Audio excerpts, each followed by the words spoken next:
महाराष्ट्र राज्याचे कॅबिनेट मंत्री राधाकृष्ण विखे पाटील यांनी उपोषणकर्ते रमेश केरे पाटील यांची उपोषणस्थळी जाऊन भेट घेत उपोषण स्थगित करावं अशी मागणी केली होती। सरकारपर्यंत तुमच्या मागण्या पोहोचवण्यात येतील असं आश्वासन दिल्यानंतर रमेश केरे पाटील यांनी त्यांचं उपोषण स्थगित केलं।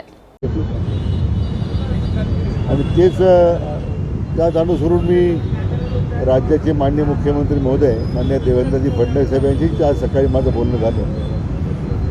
प्रामुख्यानं ज्या कायदेशीर बाबी मान्य सर्वोच्च न्यायालयात सुरू आहेत त्यासाठी काही सादरीकरण आमच्या या संघटनेने काय केलेलं आहे, ज्याचा फायदा आपल्या क्युरिटी पिटिशनला होईल असं त्यांचा आग्रह होता।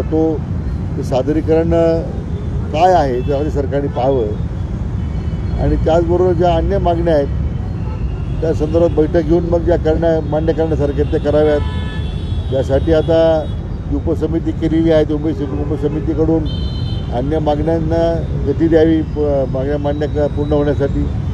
तर त्या बाबतीमध्ये माननीय मुख्यमंत्री अगदी सकारात्मक होते। खरं म्हणजे माननीय फडणवीस साहेब मागे मुख्यमंत्री असताना त्यांनीच खरं मराठा आरक्षणाबाबतीमध्ये आरक्षण देण्याबाबतीत त्यांनी पुढाकार घेतला होता, त्यांनी आरक्षण मिळवून दिलं होतं।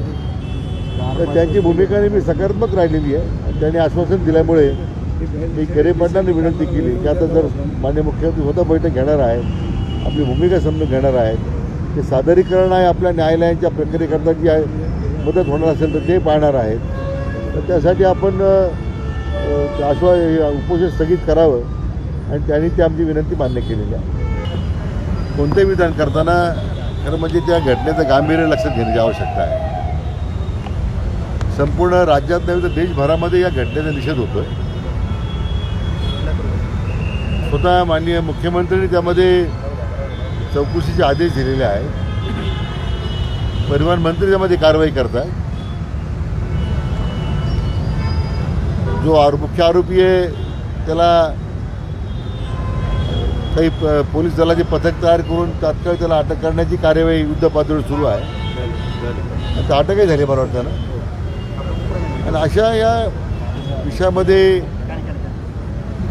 कुणी मंत्री असतील, कुणी राजकीय पक्षाचे पुढारी असतील, त्यांनी अशा प्रकारचे विधान करणं हे निश्चितच योग्य नाही आहे।